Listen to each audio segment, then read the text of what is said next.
예, 우리 사도행전 9장 31절의 말씀을 우리가 다 같이 합독을 했는데, 우리 2019년도에 세기본 교회 약속의 말씀입니다. 그래서 이제 모든 성도들이 이 약속의 말씀을 기억을 하고 또 암송을 하고 이렇게 해서 이 하나님의 말씀을 붙들고 살아가는 한 해가 되기를 원합니다. 예. 그래서 이제 이 사도행전 9장 31절의 말씀의 핵심은 주를 경외함과 성령의 위로로 말미암아 교회가 든든히 서가고 또 교인들이 많아진다는 그런 이제 은혜의 말씀입니다. 그래서 우리가 이 교회의 부흥을 일으키고 그렇게 하는 것이 아니라, 우리는 단지 하나님을 예비하고 하나님의 뜻에 순종하고 하나님 말씀 따라 우리가 살아갈 때, 성령님의 인도를 쫓아 살아갈 때 성령께서 이 교회의 부흥을 이끌어 가신다는 내용이 됩니다.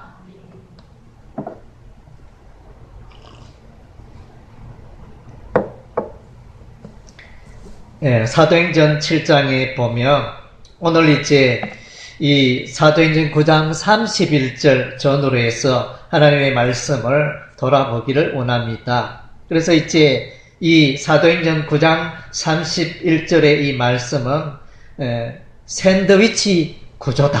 그래서 이제 양쪽에, 앞쪽에는 바울의 회심의 사건이 있고 뒤쪽에는 사도 베드로의 능력 있는 삶이 나타나는 그런 이제 그 한가운데 위치하고 있는 약속의 말씀이 되어집니다. 사도행전 7장에는 이제 서대반 집사가 등장합니다.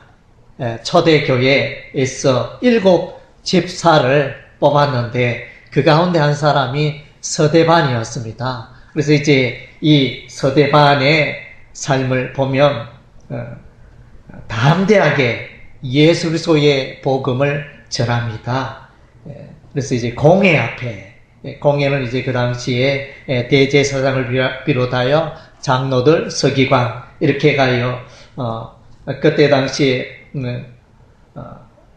교회의 주도적인 그런 이제 세력을 행사했던 그 단체가 공회였는데, 거기서 이제 서대반이 예수 그리스도를 전가하게 됩니다. 그런데 아쉽게도 장로들과 서기관들과 대제사장들은 이 예수 그리스도를 잘 몰랐던 것입니다. 종교적인 생활은 잘하고 있었지만은 그들은 아직 예수를 알지 못하여, 그래서 이제 이 서대반은 예수 그리스도를 전가하게 됩니다. 이 서대반의 설교를 이렇게 보면 아브람에서부터 시작하여 거의 구약 성경을 다 이렇게 훑다시피 하는 그런 이제 설교를 합니다. 아브라함이 등장하고 모세가 등장하고 또 이제 광야 교회가 등장하고 그래서 이제 이스라엘 백성들의 그런 완악한 삶, 우상 숭배했던 그런 삶을 말씀해 주고 있습니다. 하나님께서는 아브라함을 부르시고 아브라함을 통하여 천하 만국 백성이 다 구원받고 다 하나님의 백성 되기를 원하셨습니다. 그 일을 이제 복음을 통하여 하나님께서 그 백성을 구원하기를 원하셨습니다. 그래서 이제 하나님께서 갈대아 우르 지방에 있는 아브라함을 부르셨습니다. 가나안 땅에 심으시고 그리고 이제 이 가나안 땅에 그 약속의 말씀을 주셨습니다. 아브라함아, 동서남북을 보라. 이 땅에 하나님의 백성들로 가득하리라. 그렇게 하나님께서 약속해 주셨습니다. 그랬는데 그 땅에 기근이 들어 야곱과 그의 형제들은 이제 애굽으로 들어가게 되었습니다. 애굽에서 430년 동안 있다가 이제 다시 가나안 땅으로 돌아오게 됩니다. 이때 모세가 이제 이스라엘 백성들을 인도하게 되고 그리하여 마침내 가나안 땅에 들어옵니다.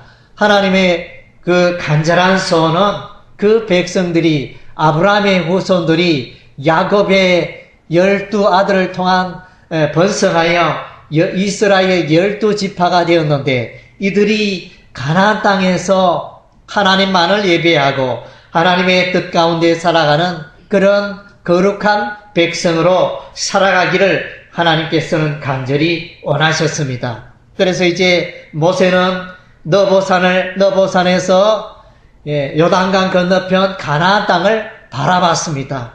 하나님께서 그 눈을 밝게 주셔가지고 이스라엘 백성이 들어갈 가나안 땅을 밝히 볼 수 있는 그런 은혜를 허락해 주셨습니다. 그러나 하나님께서 모세에게 너는 가나안 땅을 바라보기는 하지만 그 가나안 땅에 들어가지는 못하리라, 이렇게 말씀하셨습니다. 그래서 이제 모압 평야, 모압 광야에서 모세는 이제 그의 백성들에게 설교를 합니다. 마지막 설교, 최후 설교를 하면서 너희가 백성들이여 가나안 땅에 들어가면 여호와 하나님만을 섬기고 우상을 숭배하지 말고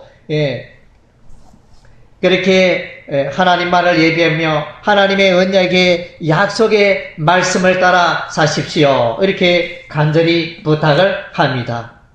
그러나 이제 결과적으로 어떻게 되었느냐? 결과적으로는 그들은 이제 이스라엘 백성은 가나안 땅에서 비록 거기서 이제 솔로몬 왕이 하나님의 성전을 건축하고 그런 일들이 일어났지만은, 그럼에도 불구하고 그들은 모압의 우상, 암몬의 우상, 바알의 신을 섬기며 아세라 신상을 섬기며 우상 숭배를 하다가 마침내 멸망당합니다. 북이스라엘이 BC 722년에 아수르 왕국에게 멸망하고, 그리고 이제 남왕국 유다, 이스라엘은 BC 586년에 바벨론 왕 느부갓네살에게 멸망당하는 것입니다. 그래서 이스라엘 백성들이 바벨론의 포로가 되어 끌려갑니다. 그래서 이제 바벨론의 70년 세월 이후에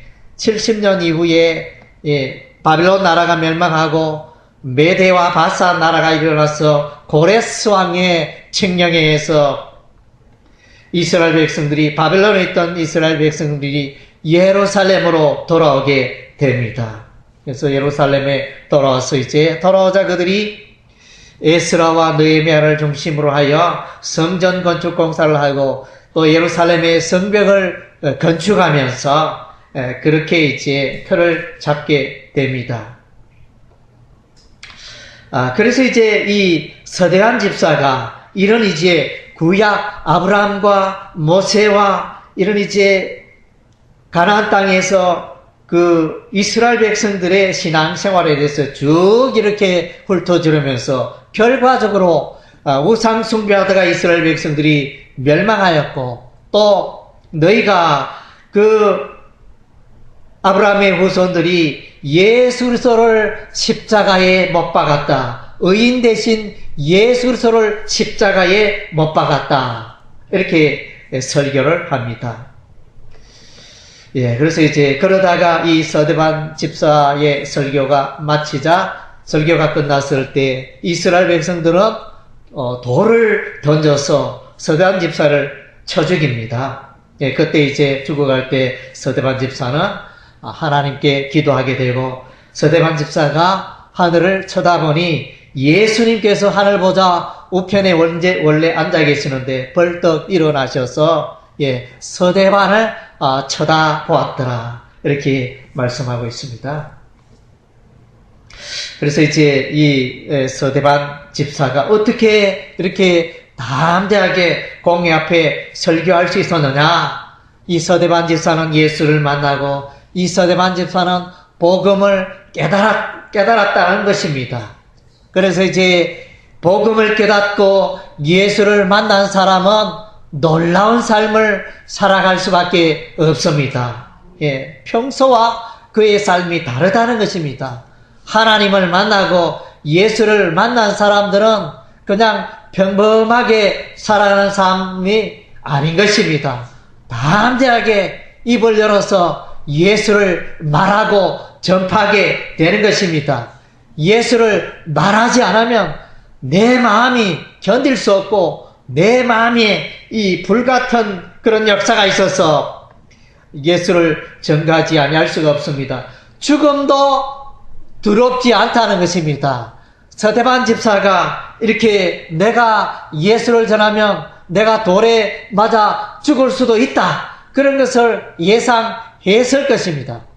그럼에도 불구하고 서대반은 두렵지 않았습니다.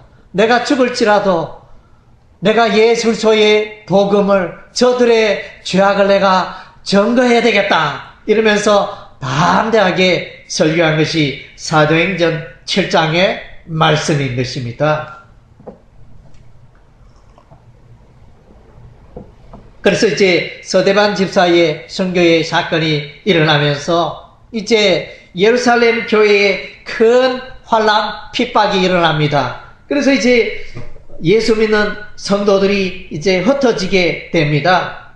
두루두루 흩어져서 이제 예루살렘뿐만 아니라 유대와 사마리아와 이방 땅 끝까지 가서 이제 복음 전하는 역사가 일어나게 됩니다. 그 가운데 빌립 집사가 있었습니다. 이 빌립 집사가 사마리아 땅에 가서 복음을 전하게 되었습니다. 빌립 집사가 복음을 전할 때 침상에 누워있던 중풍병자가 일어나는 그런 역사가 일어났습니다. 안전병이가 일어나게 되어지는 역사가 일어납니다.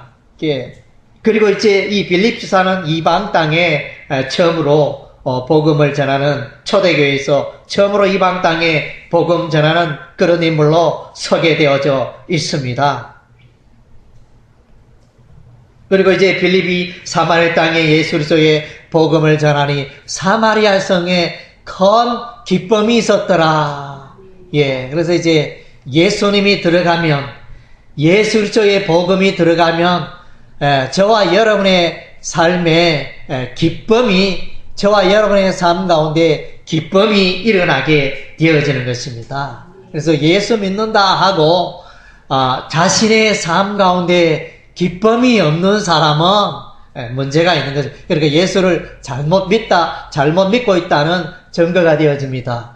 예수 믿고 있다 이러면서 늘 염려 걱정하고 한숨 쉬고 마음이 어두컴컴하고 세상에 무거운 짐에 눌려서 살아가는 자가 있다면 그런 예수를 알지 못하고, 그런 예수 그리스도의 은혜를 알지 못하고 예수 그리스도의 복음을 진정으로 누리지 못한 자인 것입니다.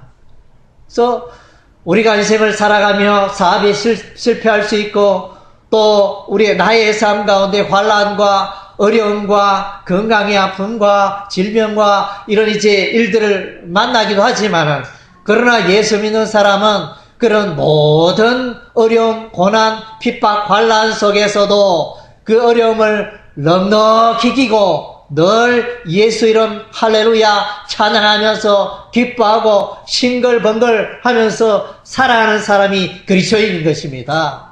예, 내 마음속에 그런 기쁨이 솟아나는 것입니다. 그래서 빌립이 사마리아 지역의 이방 땅에 복음을 전하였더니 그 성에 큰 슬픔이 있더라가 아니고 큰 기쁨이 있었더라. 예, 악한 귀신이, 마귀가 물러가고 그런 하나님의 은혜의 역사가 일어났습니다.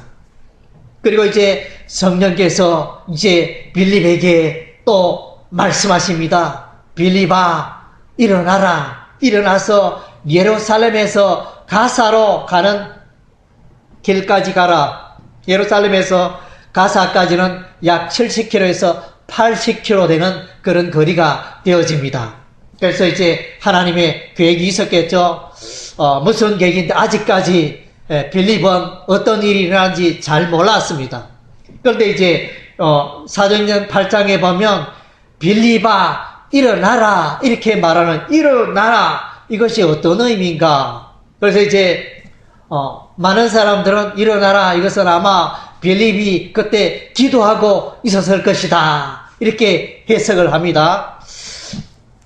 그러나 이제 저는 이제 이렇게 볼 때 헬라어 원어 성경의 기초에서 이제 이 의미를 생각해 볼 때 일어나라는 헬라어로 아나스테미라는 단어로 사용되고 있습니다. 이것은 어떤 의미냐 하면 그러니까 영적으로 깨어나고 일어나라 이런 의미입니다. 영적으로 느슨하고 게으르고 이렇게 있었는데 하나님께서 성령께서 그 사람에게 새 힘을 주시고 일어나라. 그래서 영적으로 일어나라. 내가 왜 이렇게 게으르고 느슨하고 영적으로 생기가 없고 그렇게 살아가고 있느냐. 빌리바 이제 일어나라. 새 힘을 얻고 이제 네가 할 일이 있다.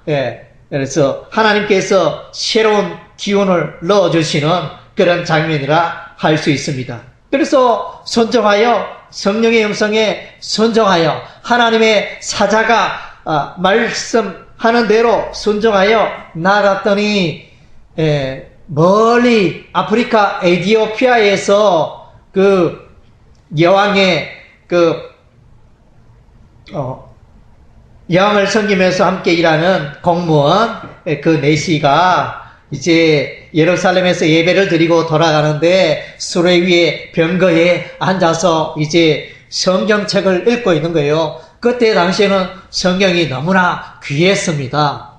그때 당시에는 오늘날 같이 인쇄 기술이 발달되지 않아서 성경 만나기가 참 어렵습니다. 오늘날에는 이제 어디에나 가나 한 집에 성경이 두세 권 여기저기 널려있는 그런 때 우리가 살고 있는데 그것이 얼마나 축복인지 모릅니다. 성경의 말씀은 너무나 귀합니다. 이 귀한 성경을 우리가 참 늘 가까이 하고 사랑해야 되겠습니다. 그런데 이 빌립이 에티오피아 내시가 병거에 앉아서 성경을 읽는데 그 성경 말씀이 어디 있느냐? 이사야서 성경을 읽고 있었습니다. 구약 성경, 이사야서 말씀, 그때는 두루마리였는지, 하여튼 이제 성경이 오늘날 이 형태와는 다릅니다. 그래서 그 성경을 읽기는 읽는데, 이사야서 53장의 말씀을 예수님께서, 이사야서 53장은 예수님께서 고난받는 내용이 거기에 담겨져 있습니다. 그 내용을 읽는데, 이방 사람이 읽으니까 잘 그 의미가 이해가 안 됐겠죠. 그래서 이제 빌립이 나가서 성령께서 나가라 하시니 나가서 그 내세에게 묻습니다. 성경이 좀 이해가 됩니까? 이러니까 저는 성경 누가 가르쳐주는 사람이 없어서 성경 읽기는 읽는데 무슨 의미인지 아직 잘 모릅니다. 이렇게 대답하니까 그래서 이제 빌립이 그 성경을 풀어서 그래서 여기에 말하는 것은 바로 장차 십자가 피 흘려 죽으시고 세상 모든 사람들의 죄악을 짊어지고 죽으실 메시아 예수 그리스도를 말하고 있습니다. 그것을 이제 해석을 합니다.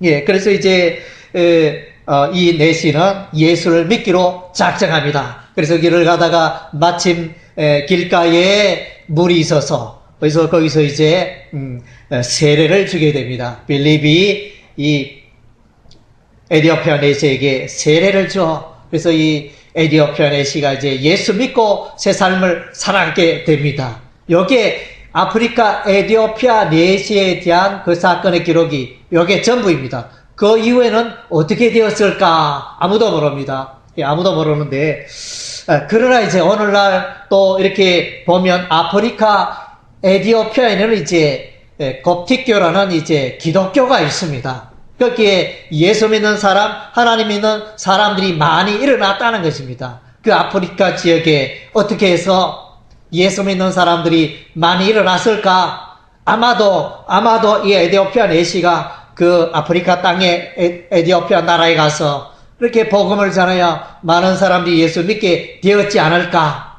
또 이렇게 보면 이제 솔로몬 왕 때 서바 여왕이 찾아왔어.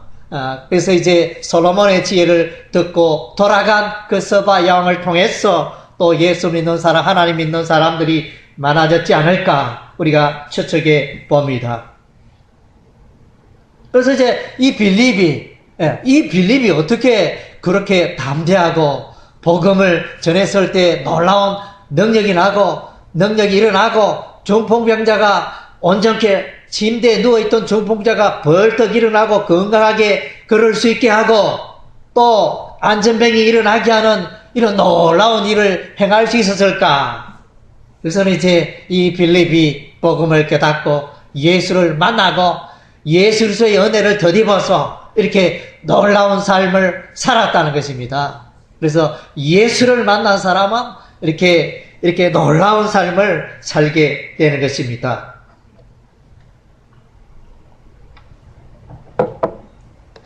7장에는 서대반 집사, 8장에는 빌립 집사, 9장에는 이제 바울이 등장합니다. 아직은 바울이 아니죠. 아직은 성경에는 사울이라 이렇게 기록이 되어져 있습니다. 이 사울이 다니면서 예수쟁이, 예수 믿는 사람을 핍박하고 예수 믿는다 하는 사람을 다 감옥에 가두기 위해서 대제사장의 공문을 가지고 다메섹에까지 가서 남녀노소를 막론하고 감옥에 예수 믿는 자들을 감옥에 가두고 핍박하기 위하여 그 일에 앞장서게 됩니다. 그러다가 오늘날 다메섹은 이제 시리아의 그 수도 다마스커스가 되어지는데 다메섹에 길을 가다가 갑자기 하늘에서 밝은 빛이 사울을 둘러비칩니다. 그래서 너무나 보통 햇빛이 아니겠죠. 구름 끼었다가 그냥 햇빛이 나는 정도가 아니고 부활하신 예수님이 나타나는 그런 강력한 빛에 의해서 눈이 멀어봅니다. 사울의 눈이 갑자기 너무 밝으면 우리가 이렇게 앞이 잘 안 보이잖아요. 우리도 밝은 데 있다가 갑자기 어두운 데 탁 가면 잘 안 보이잖아요. 그런 것처럼 밝은 빛에 노출된 이 사울이 그래서 눈을 뜯지 못하고 어두워져서 짐승에서 땅바닥에 떨어지면서 거기서 이제 기도하게 되고 3일 동안 앞을 못 보며 기도하며 그런 중에 있었는데 하나님께서 이제 그의 제자 하나님의 사람 아나니아를 보냅니다. 그래서 이제 아나니아가 가서 사울을 안수하여 기도합니다. 안수하여 기도하였더니 사울의 눈에서 비늘 같은 것이 떨어져서 밝은 눈을 보게 되었더라. 그래서 사울의 눈에 이 비늘 같은 게 뭐냐? 저도 아직 이제 정확하게 주석을 아직 참조는 못했는데 아마도 이 비늘은 어떤 비늘이 떨어졌다 이 말은 악한 마귀 사단의 종으로 살아갔는데 그래서 사단 마귀가 떠났다 그런 의미가 되는 것 같습니다. 비늘, 물고기에도 비늘이 있고 뱀에도 비늘이 있잖아요. 그래서 그 비늘이 떨어지니 이제 눈을 밝게 되고 예수를 만나게 되고 하나님의 광명한 세계를 보게 되었더라 그런 의미가 되어집니다. 그래서 이제 예수님께서 말씀하십니다. 이 사울은 전에는 예수 믿는 자를 핍박하고 그렇게 그런 일에 앞장섰지만은 내가 이 사울을 이방인과 이임금들과 이스라엘 나라의 복음을 전하는 그 그릇으로 정인으로 사환으로 내가 삼았다. 이렇게 예수님이 말씀하셨습니다. 그래서 이 사울이 얼마나 귀하게 쓰입니까? 이 사도행전에 이 전반부에는 주인공이 베드로입니다. 그리고 13장부터는 주인공이 바울이 나중에 이제 13장부터 이제 바울이 이름이 바울로 변하게 되어지는데 명칭이 변경되어지는데 이후의 삶은 바울이 주인공이 되는 역사가 나타납니다. 그래서 바울의 1차 전도 여행, 아시아 지역의 2차 전도 여행, 3차, 4차 이렇게 아시아 지역과 유럽 지역, 그리스 지역을 이렇게 전도하고 나중에 지중해 바다 건너 로마에까지 가서 복음을 전하고, 예, 그래서 이제 바울의 이 선교를 통하여, 복음 전파를 통하여 많은 곳곳에 아시아 지역에 교회가 세워지지 않습니까? 예, 에베소 교회, 고로서 교회, 고로서 교회는 이제 바울이 직접 세운 교회는 아니지만, 이런 이제 교회들이 세워지게 되고, 또 그리스 지역의 빌립보 교회, 데살로니가 교회, 고린도 교회, 이런 이제 교회들이 계속 일어나고 세워지게 됩니다. 그래서 바울의 복음 전도를 통하여 이와 같이 많은 교회가 일어나게 되고, 그리고 이제 뿐만 아니라 바울은 그 여정 중에 신약 서신을 서게 되어집니다. 약 13권의 신약 서신을 바울이 서게 되어집니다. 그래서 이제 바울은 하나님 나라의 이 복음 전파에 놀랍게 기여하며 하나님의 교회를 세우게 되고, 땅끝까지 복음 전파되어지는 이 일에 바울이 귀하게 서임받았습니다. 그래서 바울의 소원은 이제 내가 로마에 가야지 늘 소원하고 기도를 하였는데, 마침내 로마까지 가게 되고, 그리고 바울은 이제 서바나까지 가서 복음을 전해야 되겠다. 오늘날 서바나는 스페인을 말합니다. 스페인 지역까지. 스페인 지역은 그때 당시에 땅끝입니다. 예, 대서양 바다가 보이는 그 스페인. 그래서 그때 당시에 땅끝으로 생각하는 곳이었는데, 바울이 스페인까지 가서 복음을 전하였다. 그런 기록은 없지만 역사적으로 여러 정황을 미루어 봤을 때 바울은 스페인까지 가서 복음을 전하였을 것이다. 예, 그렇게 생각을 합니다. 그래서 이제 교회를 핍박하던 이 사울이 예수를 만나 회심하고 변화되어 예수를 전하니, 그때 당시에 핍박을 받아서 유대와 사마리아 여러 지역의 그 교회들이 이제는 평안하여 든든히 서갔더라. 예, 교회가 평안하여 든든히 서갔더라. 예, 이 의미는 뭐냐면, 교회의 이 평안이 오기 전에는 고난과 핍박과 환란이 있었다라는 의미인 것입니다. 많은 그 사울의 핍박을 통해서 어려움을 겪었던 교회가 이제는 교회가 평안하고 든든히 서가고, 주를 경외함과 성령의 일하러 예수 믿는 사람들의 수가 많아졌더라. 이렇게 그 내용이 이제 등장합니다. 그 다음 주에 우리가 보면 이제 베드로가 등장하는데, 그래서 이제 베드로가 나타나기 전에 이 사울이 이와 같이 놀라운 삶을 살아간 것은 예수님을 만났다는 것입니다. 사울아, 내가 어찌하여 나를 핍박하느냐. 예, 예수를 만난 이 사울은 놀라운 삶을 살아가지 않습니까? 예, 4차 전도행, 또 13권의 복음서를 기록하고 놀라운 삶을 살아간 이런 그 삶이 어떻게 가능했느냐.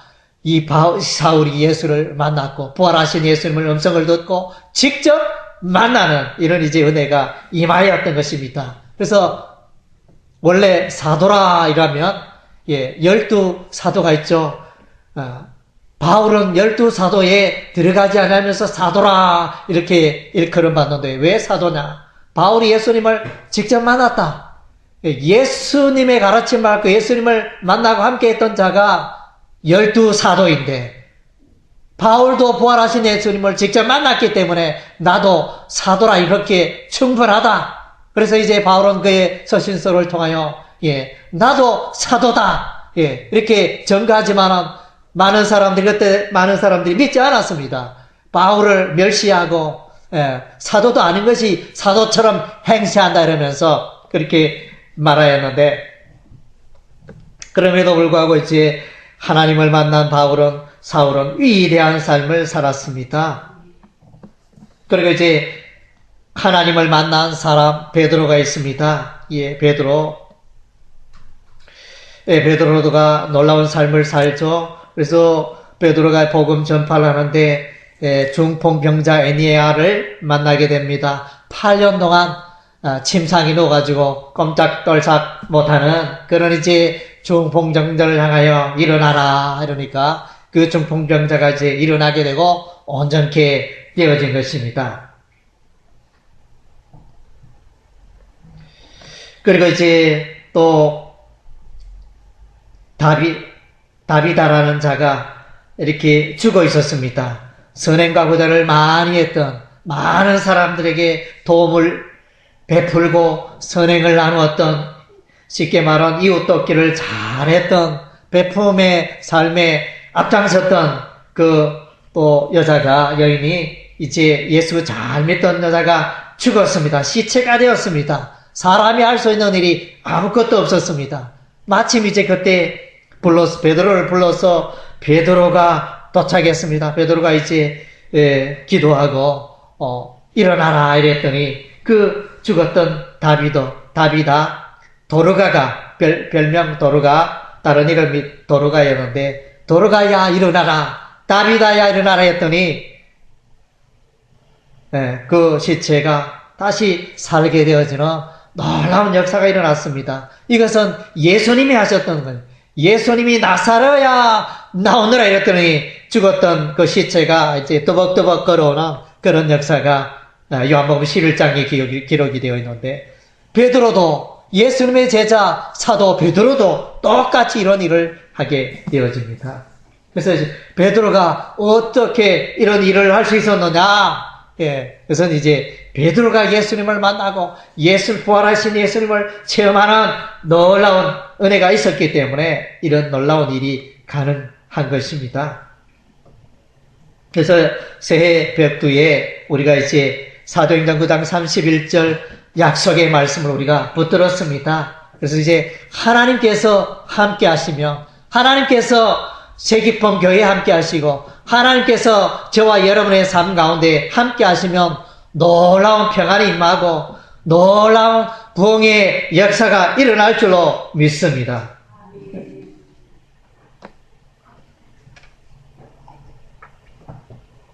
그래서 이제 2019년 기해년 황금 대지 때 이 해에 여러분은 뭐 어떻게 생각하면 날짜만 바뀌었지 이렇게 특별한 게 있나? 2018년이나 2019년이나 특별한 게 있느냐?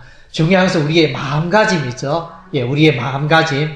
이 새해는 내가 작년에는 내가 부족하고 게을렀는데 더 깨어서 더욱 힘써 교회를 위하여 또 주를 위하여 예수님을 위하여 또 날마다 성령의 위로를 경험하고 성령의 도우심과 성령의 인도하심을 내가 날마다 경험해야 되겠다. 또 그런 삶을 내가 간증을 하고 하나님께서 지난 한 주 동안에 하나님께서 나의 삶을 이렇게 축복해 주셨습니다.